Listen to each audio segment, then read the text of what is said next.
Dans cette vidéo, on vous emmène voir l'église de San Cristobal, juste avant d'arriver aux chutes de Tolantongo. Puis nous irons fêter la Saint-Valentin à Guadalajara, avant de traverser le magnifique petit village de Tequila.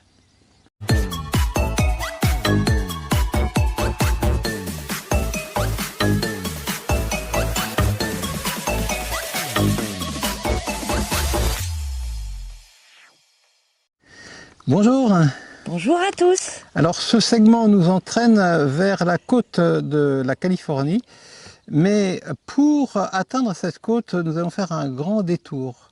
On reprend la route à partir de Teotihuacan et on va faire une sorte de boucle pour aller chercher, pour commencer, des chutes d'eau à Tolantongo, et ça se trouve à 100 à 200 km au nord-est de Mexico City.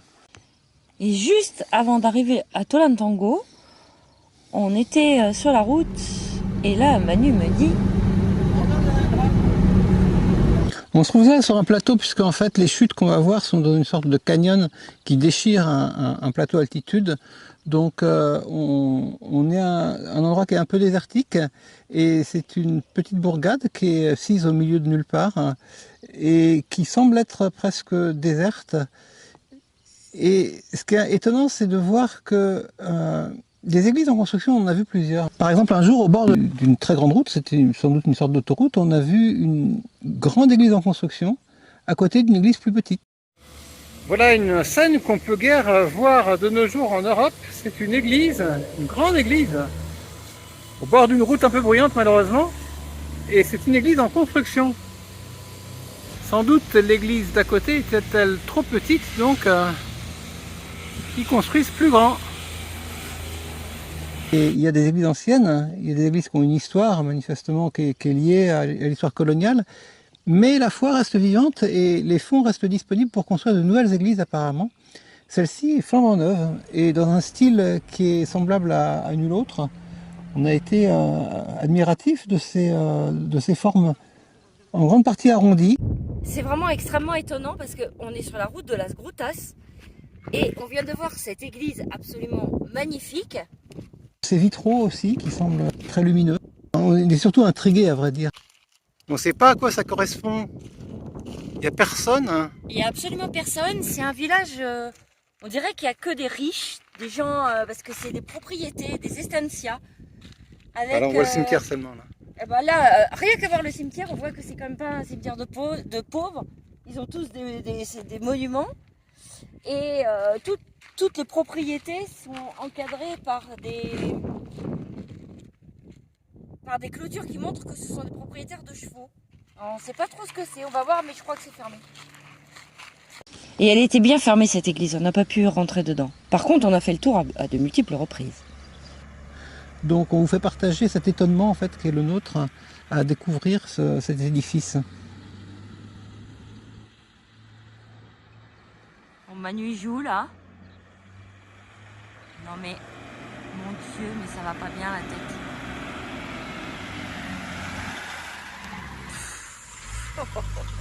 Mais ce qui est super bizarre ici, c'est pas tellement qu'il y ait une église majestueuse, on en a déjà vu, quoique celle-là est vraiment particulière en son genre.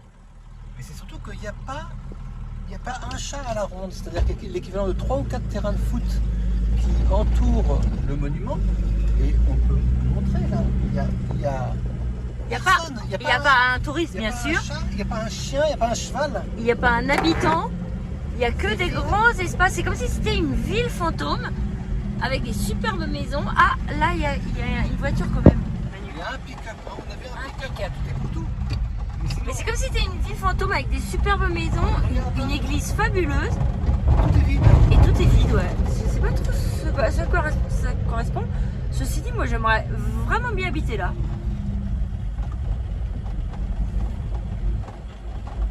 Et puis cette route, elle continue, et à partir du moment où on s'engage vraiment dans la gorge qui descend vers les chutes qui sont notre objectif principal, la route devient vraiment très spectaculaire. Ah ouais, c'est vraiment beau. Le canyon. D'abord, on est avait un peu impressionnant. peur. T'avais un peu peur de prendre cette route. Tu disais, j'espère que ça va aller. J'avais observé tout simplement sur les guides de voyage que beaucoup de grands véhicules restaient sur le plateau, ne s'engageait pas dans la descente parce que la descente est marquée par de nombreux virages en lacets très serrés, donc j'avais un petit doute. En fait non, Oscar est passé vraiment très facilement sur la route. Il est plus court. Il est agile de toute manière, donc c'était un très beau terrain de jeu pour lui. Et il n'en demeure pas moins que le spectacle de la descente était quand même très, très beau, avec des vues sur des abrupts impressionnants et plusieurs centaines de mètres de dénivelé sans aucun doute. Et donc ça nous amène progressivement vers cette rivière et vers ces chutes. Au début, on n'avait pas très bien compris ce qu'on allait voir, parce que pour nous, c'était une sorte de mélange entre une rivière et des bassins suspendus. Ben, ce qu'il faut savoir, vous l'aurez sans doute deviné, mais c'est que c'est Manu qui fait l'itinéraire. C'est comme ça, j'ai pas mon mot à dire. Non. Non. Tout le monde va à Tolantango. Non, c'est comme ça, il fait l'itinéraire, moi je suis, et ça nous va à tous les deux, il aime bien le faire, et moi j'aime bien suivre, donc c'est parfait. Sauf, de temps en temps, je suis sur les réseaux sociaux, et je vois des trucs, et je me dis, waouh. Et Tolantango, ça en fait partie. Ça faisait un grand détour de Mexico, hein. Mais Manu, il m'a dit, ok, on y va. Et puis on avait lu deux, trois sites web, enfin on avait trouvé quelques informations et on avait l'idée à la fois d'une rivière et d'une succession de petites chutes et de bassins. Et c'est tout à fait ça en réalité. Et nous quand on est arrivé directement sur la rivière. On arrive en bas de la route et là on voit, pour commencer, on voit beaucoup de monde parce que c'est un endroit qui est très populaire.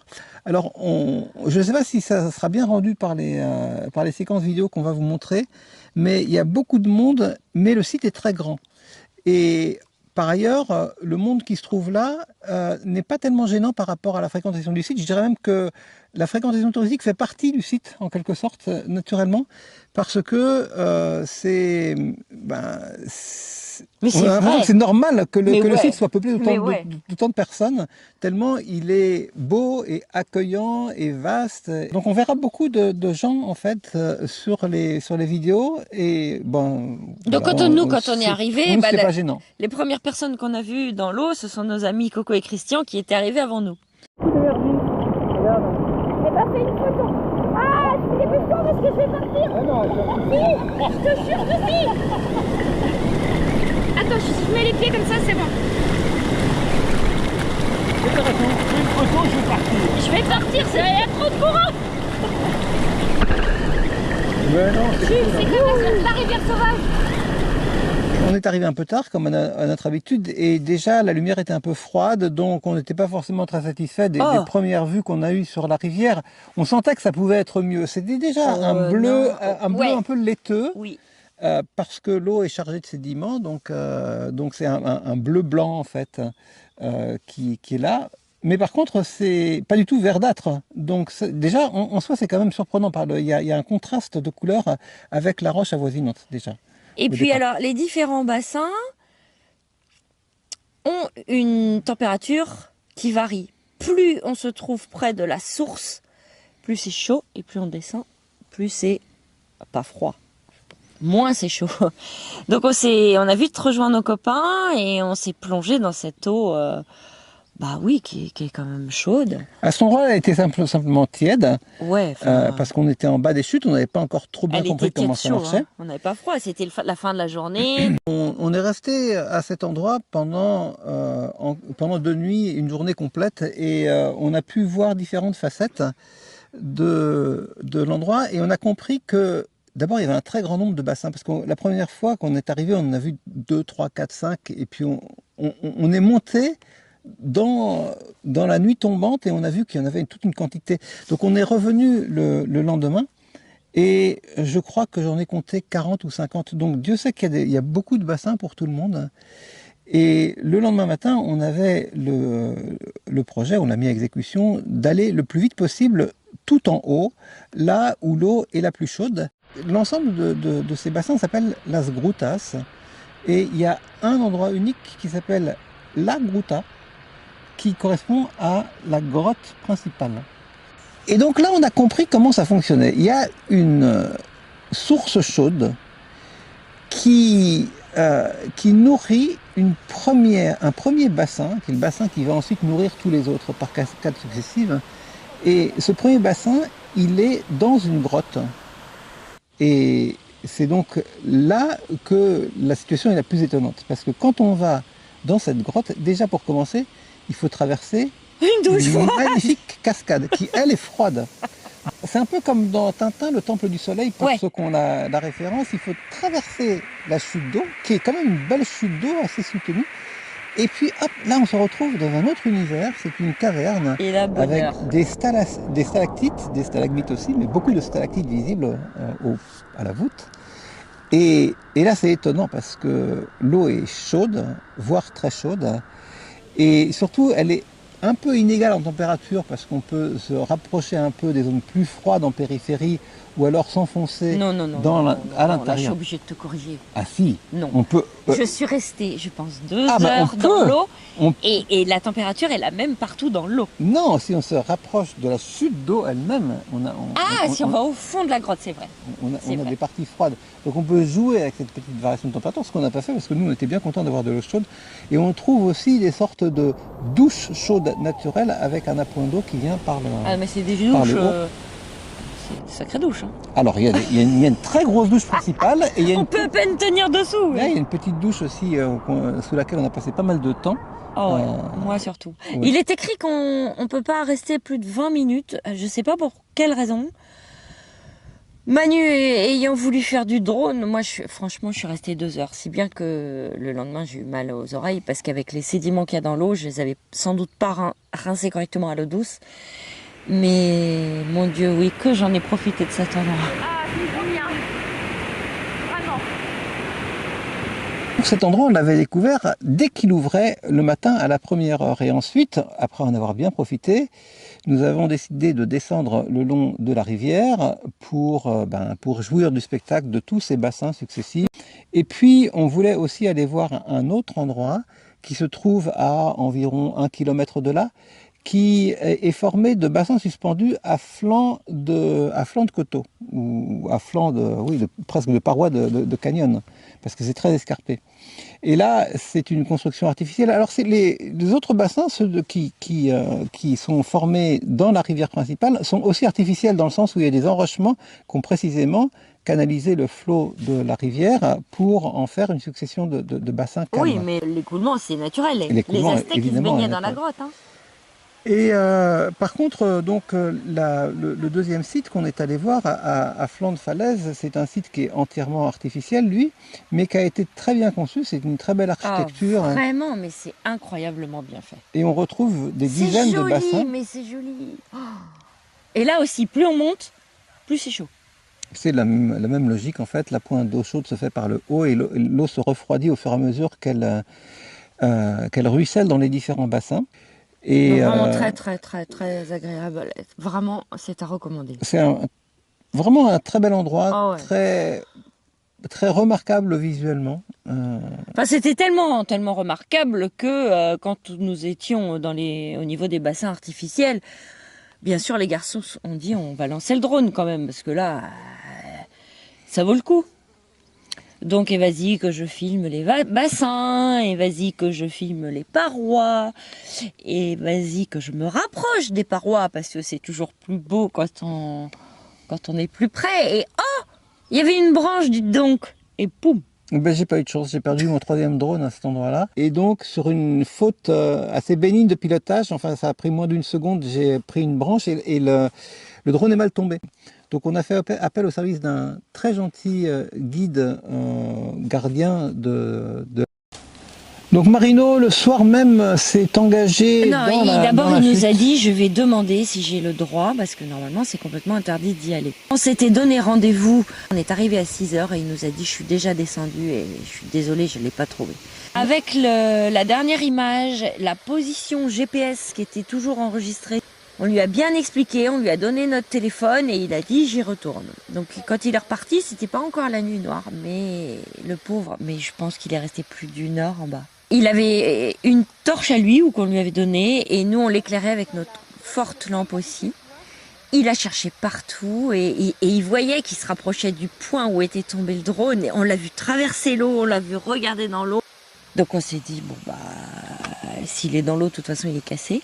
Donc on a abandonné l'idée de retrouver ce drone et on a remercié on a remercié aussi un petit peu financièrement notre ami Marino qui nous avait bien aidé. Et il nous a dit, vous passez la nuit ici? On a dit oui, on repart demain matin, mais il faut qu'on parte tôt pour pas avoir à repayer une journée supplémentaire.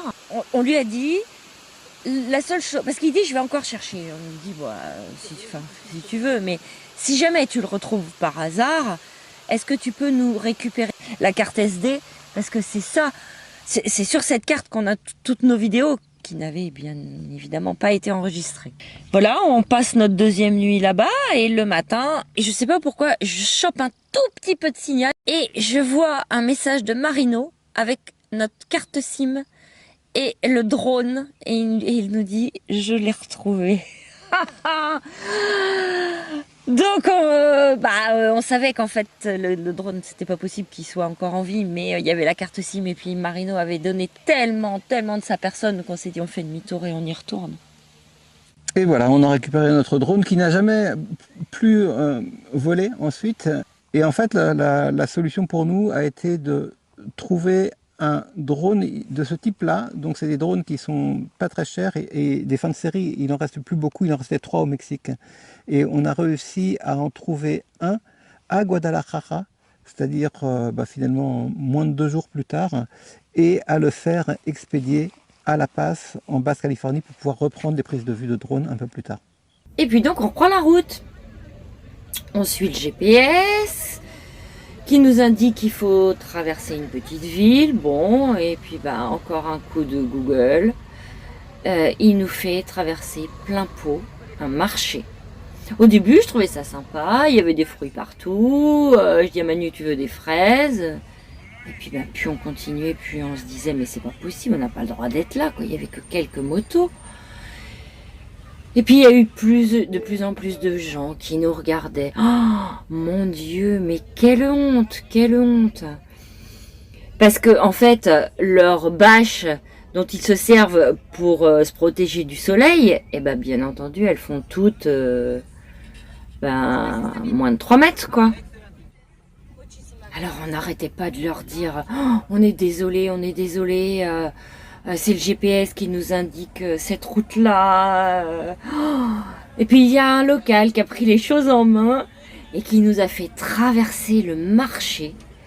Alors parfois ça passait pas du tout, donc ils étaient obligés de prendre des sortes de manches pour soulever les bâches et nous permettre de passer. Mais c'est là que vraiment on se rend compte qu'ils sont quand même vraiment gentils, parce que jamais on a eu un geste ou une parole nous disant mais ça va pas, parce que franchement ils auraient pu, hein, c'était mais du n'importe quoi. Stop.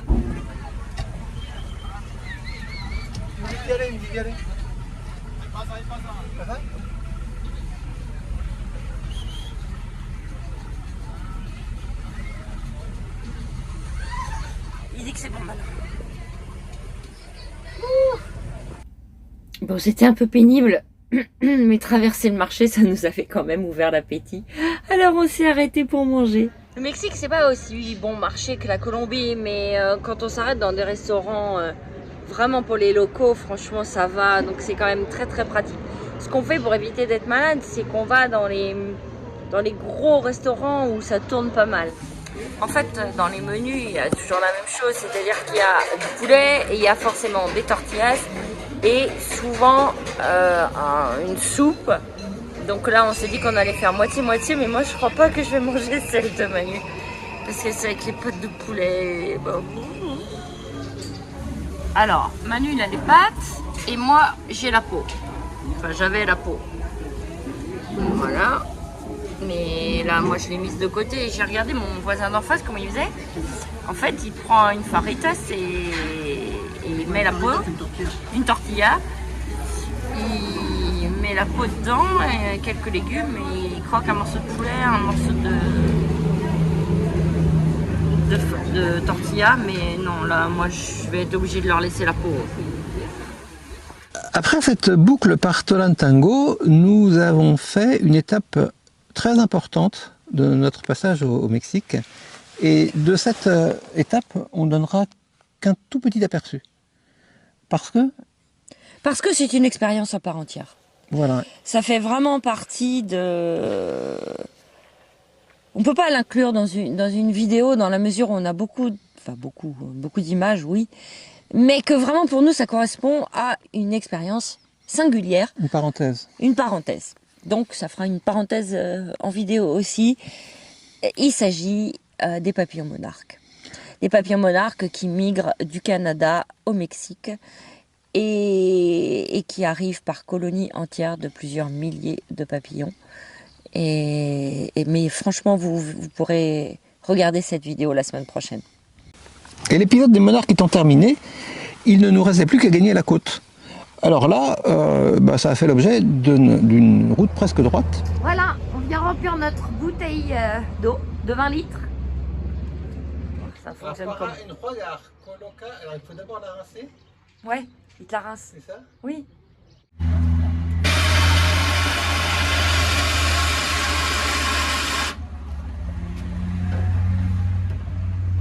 Là, ça l'a lavé?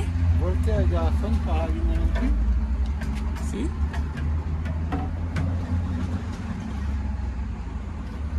Después. Eh ben, voltea el garrafón para alinear. Elle n'est pas prise.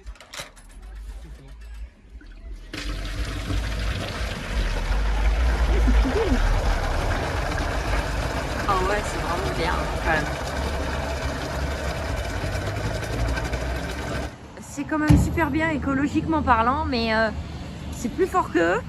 Il faut qu'ils laissent tous les opercules de plastique par terre. Voilà, il y en a partout. Ah. Et cette route passait par la grande ville de Guadalajara, où on s'est arrêté pour faire escale. Peu de temps, cette ville a une assez mauvaise réputation. Donc on est d'ailleurs allé faire notre bivouac un petit peu à l'extérieur de la ville, un joli endroit qui était très escarpé.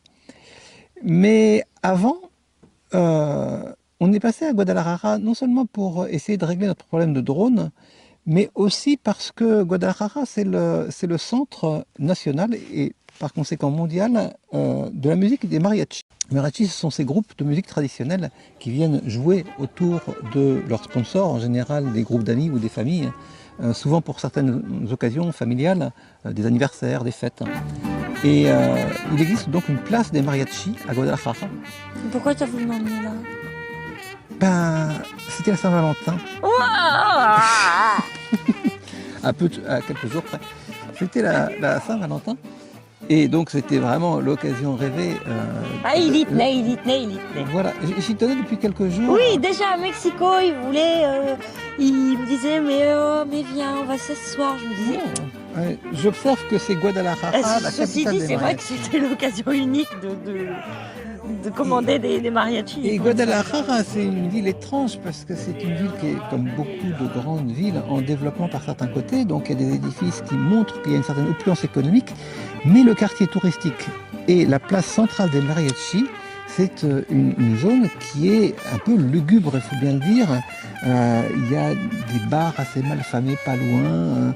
Tout est c'est un peu la cour des miracles, oui. Et alors, beaucoup d'alcooliques, beaucoup de clochards qui jouxtent l'unique restaurant.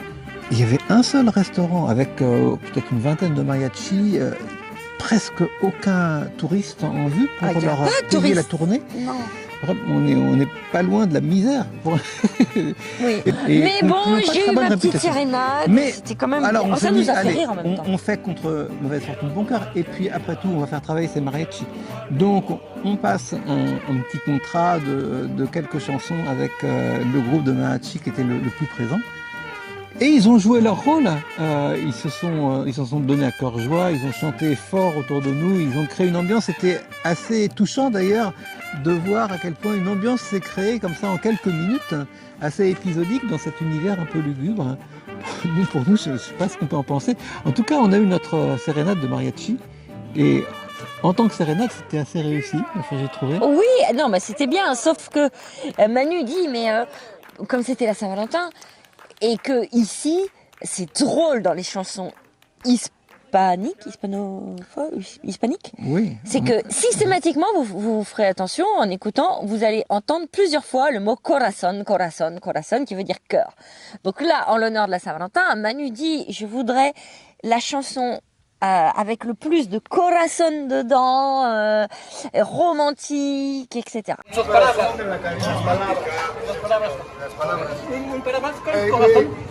Una canción muy romántica. Un motivo de salir. Por favor. Le gars lui dit, mais vous allez avoir une chanson la plus romantique, et en fait, elle était pas romantique. Elle était romantique, mais il n'y avait pas une seule fois le mot corazón, voilà, ce qui doit être une singularité. Je ne sais pas comment il a fait pour trouver en fait cette chanson, alors que j'ai demandé le plus de fois répéter. Sans doute me suis-je mal exprimé.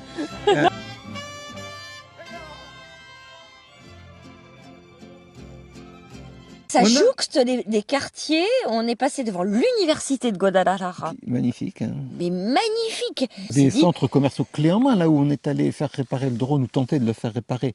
C'est un centre commercial de première qualité. Ah, alors là, c'était bien simple. Les panneaux qui indiquaient les boutiques, c'était Saint-Laurent, Gucci. Enfin, c'était que des marques de luxe. Et donc, ces quartiers jouxtent des quartiers misérables. Il n'y a pas d'autre mot. Assez misérable.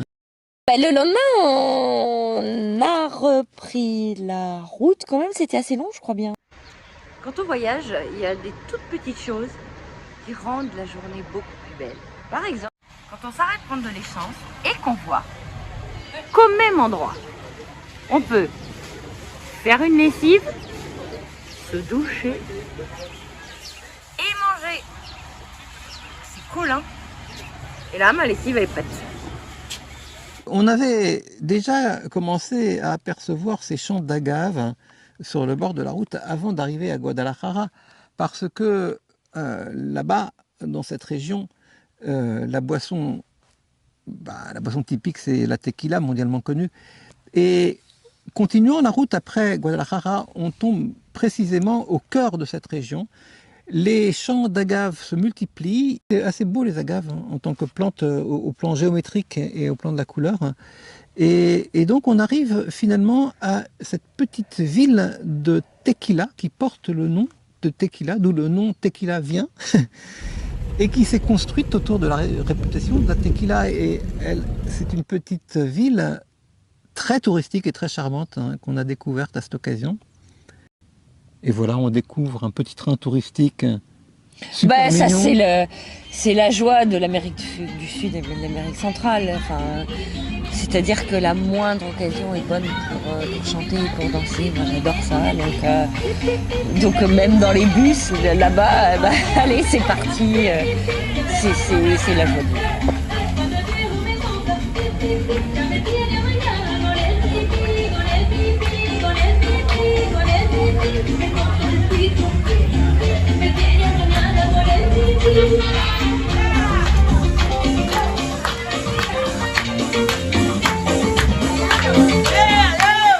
Franchement, c'était joli, hein, ce petit village. Ouais, super, mais il a beaucoup de qualité. Bon, à part les topets, ça passe quand même. Beaucoup de qualité, à commencer par l'environnement agricole. Donc déjà, ça donne un cadre de vie plutôt sympathique visuellement. Ensuite, un peu isolé, à l'écart de Guadalajara, donc il n'y a pas les tracas de la grande ville. Ils ont super bien exploité la notoriété de la tequila. Et puis enfin, sans doute un très bon climat, parce qu'on est à une altitude intermédiaire, il fait chaud, mais pas non plus étouffant. Et donc, oh, les topés! Je dirais, ça rappelle un peu la vallée du vin, les vallées du vin, Salta Mendoza en Argentine, mais sans doute plus chaud. Et c'est très joli de voir les agaves qui ont cette excellente couleur bleu-vert. Je trouve ça vraiment particulier et beau. Donc ça donne une touche, une signature au paysage. Après Tequila, c'est en direct vers la mer. Donc on a tiré tout droit vers le port. Le port s'appelle Mazatlan. Avant d'atteindre Mazatlan, on a fait une escale à un endroit qui s'appelle San Blas. Il y a des plages. On n'a pas été très heureux avec notre chouette bivouac. On a eu beaucoup de musique pendant toute la nuit. Et on a eu un magnifique lever de soleil, mais on s'est pas attardé là, donc c'est pas très significatif de notre parcours. On s'est pas précipité, mais on s'est rendu au port de Mazatlan et on a pu prendre le ferry quelques heures plus tard et se diriger vers de nouvelles aventures, vers une région du Mexique qui est toute différente du reste du pays, qui s'appelle la Basse-Californie, où on va vous emmener sur les semaines prochaines. Et nous enregistrons. Mais on ne peut pas vous montrer parce que sinon avec le soleil on voit rien. Mais c'est vraiment une super région. Voilà, à très bientôt On pour vous de nouvelles souhaite aventures. une bonne semaine à tous et à la semaine prochaine. Au Ciao, revoir. ciao.